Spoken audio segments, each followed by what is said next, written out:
Hey, what is up guys? My name is Cameron Gallagher and I'm sorry it has been so long that I've been away, but do not worry, I have a bunch of awesome videos coming soon. And right now we're going to be kicking off the Magic Bullet Color Suite series. So basically it's going to be a series of videos that is going to involve all of the Magic Bullet products in their color suite. So Mojo, Cosmo, Lux, Denoiser, and Colorista, of course, which we're going over today. So I'm going to kind of have those video series coming soon, but I'm also going to tell you guys too, I'm going to have a really cool video, kind of my desk setup, talking about some of the things that I have, some of the equipment that I use, as well as my bag, two commonly very requested things that I get. That will kind of show you guys what I have going on, what I use, all that kind of cool stuff, as well as a review of the Aperture 120T and some other things coming. I have some really cool stuff coming, so stay tuned. But anyway, let's get into the Magic Bullet Color Suite review.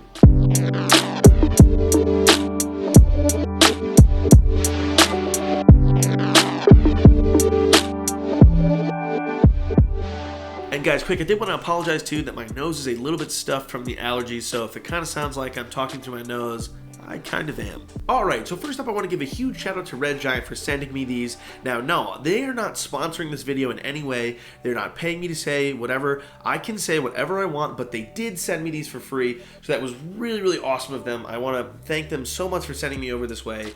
And of course, definitely go check them out. And spoiler alert here, I am very happy with all of their products. But today we're going to be talking about the Magic Bullet Colorista, which is kind of like their baseline, Lumetri based. Now this is not going to be a tutorial per se, although I am going to show you kind of a few things. I'm pretty much going to talk about my workflow, how I've used it, and kind of how that works. But I am going to leave a link below in the description for the tutorial that Red Giant has that goes very much in depth on all the different features. So this is going to be pretty laid back, so let's jump right into Premiere and we'll kind of check this out. So one of the biggest things to me that I look at in the color software is how easy is it to use. In this situation is, can it replace Lumetri? Which for me, Lumetri has been basically the easiest way to color, especially on short turnarounds where I don't want to go into DaVinci Resolve. So for me, Colorista was kind of the way of like, all right, can I replace Lumetri, which has a lot of problems? So in this first shot, one of the things that I have a problem with is we have a lot of tungsten practicals as well as a tungsten key coming up over here just to kind of brighten it up, but we have daylight. Now, of course, due to the shooting restrictions, this is all that we could use. And of course, that was all that was built in. So generally speaking, in Lumetri, I'd come in and I'd add some contrast and saturation first so I can see what's going on. It looks pretty horrible. And I'd probably cool that down a touch. Maybe bring it over a little more magenta. But the problem with this is it just looks like I'm painting with colors, especially when I go down to the color wheels here. And if I wanted to bring the, warmth over a little bit more, you can just kind of see it gets sort of blotchy. These windows start to look ugly. Even the cabinets lose that white look. They start to look kind of pink. And I really don't like that because to me, it's like you're adding color on top. So the big test is to see, can Colorista replace that and fix that? So of course you can go to your effects panel, put in Magic Bullet Colorista IV, it's going to pop up. What I did is I actually went into the window and opened it up as a specific window, which I think works much better and is much more of a Lumetri replacement. Alright, so I'm going to actually talk to you guys about the first thing that I absolutely love the most about Colorista. It is probably the best part of Colorista, which this is going to sound a lot like cheating, but it's really great in situations like this where I'm not 100% sure where I want to go with the grade. I know that I want it to look very natural and more just basic because obviously we're showing off a home. So I'm going to do this guided color correction. Now I'm going to show that my footage is log. And we're going to do guided color correction. Now we're going to do continue, log footage. Actually, in this case, we're going to do flat video. I found that that works better for log footage. Now, what basically this does is it helps you go through every single piece of the color correction steps, and it sort of just makes things a little bit easier, and it kind of does the estimations for you, which is what I find useful. So you bring the black level down to where it says, that little line there. Bring our whites up to where it says. Midtone's pretty much good. Contrast down. Saturation up. And of course we can say, well, that's white. And to me, that looks pretty good, although it's a little bit cool. So I might drag that over just a touch. But as we can see, that looks a lot better. I might warm that up even more. I might move those midtones and highlights over to that warm color just a bit more. And to me, that looks great. Very neutral, very just pleasing to the eye, especially for something like this where we're just showing off a home. So let's talk about the actual panel and how it's grading. One of the downsides, I think it's one of the very few downsides, is the actual panel itself is a little bit buggy. Now, I don't know if this is because of Premiere or if this is on Magic Bullet, if it's on Red Giant's end. I'm not really sure, but it's a little bit buggy in the sense that sometimes when I click on a clip and I start to do stuff to it, as you can see, it just like skipped. Sometimes like you can see my mouse is like jittering around and it doesn't really work the greatest. So if you can get around it being a little bit difficult, I shouldn't say difficult, a little bit annoying, you know, certain little glitches or weird visual things happening. If you can get past that, it's fine. So of course you have your color correction, which is your color wheels. You know, you can do all your shadows, midtones, highlights, all the color, as well as the saturation of those colors, as well as the brightness, which I really, really like. So that is very, very cool. So we have hue, saturation, skin tone overlay, which is very, very cool. We have our structure and lighting, and of course we have our tone curve down here, which I love the curves, although again, one of the other things, and again, it's with the UI, is it's not as responsive as I would like it to be, but again, that's kind of nitpicking. And of course we have our LUT, so we could always do universal log LUT, and then we could, you know, grade from there. So let's talk about this clip right here. So I had this really, really, really cool jewelry shop I did a video for that uses fabric, so I want it to be like very stylized, and I don't want it to be, you know, I don't want this to look as clean and prim and proper as our other shot. This needs to look a little more dramatic and a little more fun. So what I'm going to do is let's go in, let's mess with this a little bit. So let's first, I would like to add, I'm going to reset the curves. I'm going to add this pop quite high. Might add a slight vignette too. So let's bring those midtones up. Actually, let's bring those shadows up and bring the midtones down. So you get this kind of like a little bit flat look to it. Bring our highlights up. Actually, I might bring those shadows down just a touch. Yeah, just like that. So bring our saturation up. Now, the problem is this red to me gets a little too red, especially considering I want it to be kind of dull colors. So what I might do is just pull back that red a touch. Which that's one thing I love about this, is that you can just pull back these colors a little bit, especially where I don't want to do it in huge amounts. Like in Lumetri, you'd have to like, you know, HSL qualifier and all that kind of stuff, and that's just really annoying where it's just like, all right, I just want to pull it back. And of course, you know, they have the point mapper, which in Lumetri, you know, you have, where is it? This guy, which is fine, but I hate that you have to create points, that there's not like predetermined colors like this has, already kind of ready to go.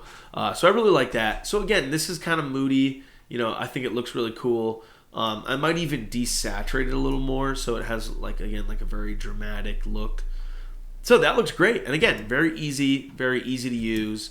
You know, it's pretty basic. Like, there's nothing, Colorista is not, you know, reinventing the wheel. No pun intended. You know, they're not reinventing the wheel by any means with color, but I think it's a great engine. I think the underneath of it works very, very well. All right, so let's hop on to this shot. And in this shot, we're going to talk about the curves a little bit. We're going to do some work with the curves, and I really, really enjoy those. So one thing is the highlight recovery is very, very nice. As you can see over here in our scopes, you can see it a little more. We're sort of fixing those highlights, so that's really, really cool.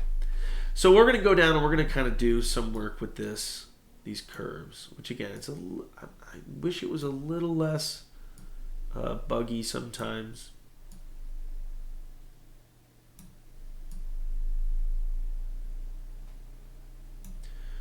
We're just going to do a little bit of that, kind of see. All right, so we're going to mess with these curves, but first I'm going to put up the saturation just a touch. So we're going to brighten this up quite a bit, but I still want it to be kind of moody, so I'm going to make sure it's like a little bit of an S curve there. Might bring down those highlights and recover them a little bit. Actually, I kind of like when they're blown out a little more. Now in this situation, I'd white balance to the background, and I think that looks a little bit better. Just kind of got rid of that green, although I might take out a little bit more even. Yeah, somewhere in there. So get rid of that green, that kind of nasty, ugly green. But this looks pretty cool. You know, I might add some shadows or something. And of course, I can stylize this further if I really wanted to. I could always add another Colorista, but we're not going to do that for right now. We could bring those over into the blue. Kind of drop its saturation. Same with these mid-tones. We want it to be this like really cool kind of look. And I mean cool as in awesome, but also as cool as in temperature. So again, I think this looks really cool. And as you can see, if we go into the effect controls, we of course have all these right here, but if we turn it off, we can see not a huge difference, but it looks great. And same with this clip. If we go back here, if we turn it off, it just kind of adds a little bit extra to it. So now let's talk about Colorista in more of a narrative environment. So those were like commercials. And this is a short film that we actually did for the My Road Reel competition, which is on YouTube. I'll leave the link in the description. It's on my other channel. But anyway, this is a horror film. This is like a little dialogue scene setting up some of this kind of horror. Now, of course, we could do the guided color correction. So let's kind of go through this and just see how it looks. We're going to do log, black levels. That looks good. White levels. Midtones. Contrast. Saturation. Her shirt, I believe, was white. Maybe not. I don't know. I don't really like it there anyway. I kind of like it like that. So that looks kind of cool. I mean, it's a little more that like bleach bypass look. So again, it doesn't work for everything. But so let's kind of go and let's grade this. So I wanted this to be kind of underexposed a tad. I want it to look like it's the sun was setting in this situation here. So what I might do is I might bring up those midtones just a touch and those highlights just a touch. So one of the things I'm not really crazy about is the pop is cool in the sense of that it adds this like contrast, kind of sharpening in a sense. But one of the things I find with it is when you turn it up, like you start to like bring out blemishes in people's skin and stuff. So I don't really find it useful, and I kind of wish they just had like a normal contrast tool for that. And I mean, I know I can just use the curves, so I'm sounding lazy here. So all right, I'm going to add a little bit of contrast and just bring up those mids a touch, something like that. It's a little too green, so I'm going to pull back those greens, those like really, really dark greens. Whoops, not that far.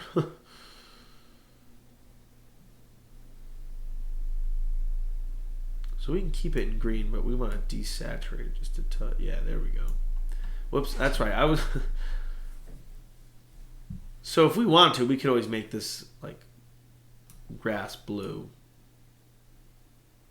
which might look cool, but we're not doing that for this.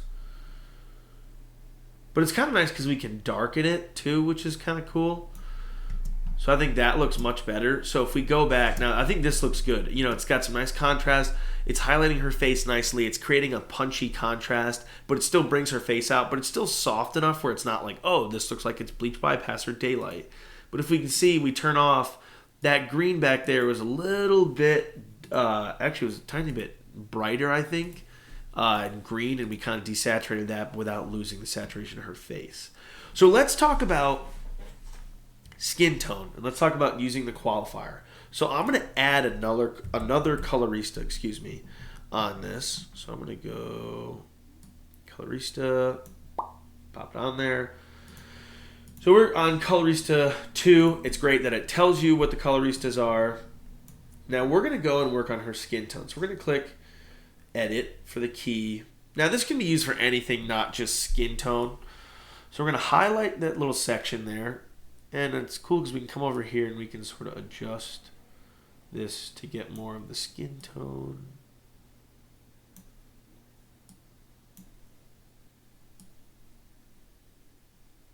Kind of like that. That's pretty good, actually.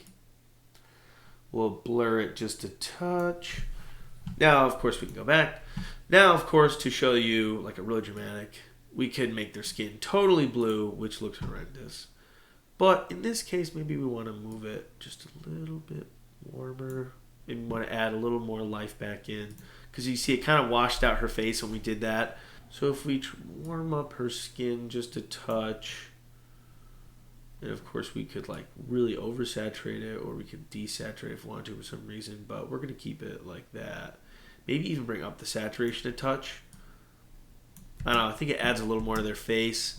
So it's very, very subtle, but we can see if we turn it on and off, it adds just the tiniest bit of saturation and more of that flesh tone back to their skin.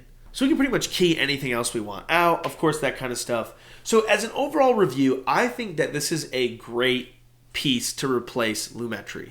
I think it does a much better job color processing, things like that.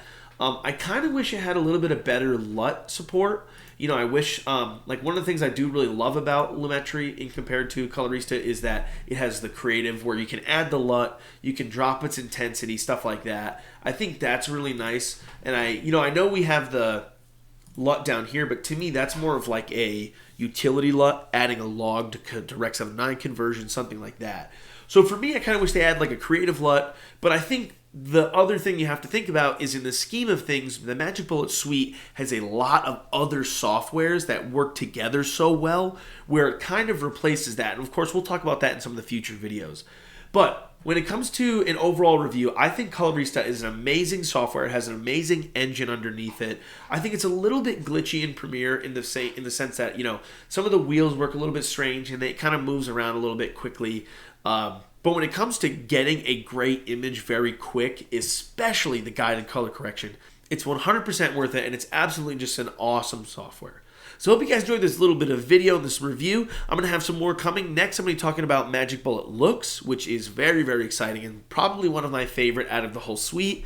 Then we're going to be talking about Cosmo and Denoiser, as well as Mojo and some of the other stuff coming up. So please stay tuned for those, as well as the desk setup tour, the Aperture 120T review, and some of the other stuff coming very soon. We'll also be talking about, you know, running your own business and doing videography, you know, for yourself, that sort of stuff, and filmmaking in general. So please, hope you guys like this video. Please leave me a comment below if you like the video, what you'd like to see, all that kind of stuff, and subscribe, please. It definitely helps me out. I'm going to leave a link to Red Giant's color suite below, as well as the tutorial from Red Giant below. I'm also going to leave some of the links to some of the equipment I use, so you guys can go check those out. But I hope you guys enjoyed this video, and I'll talk to you guys soon.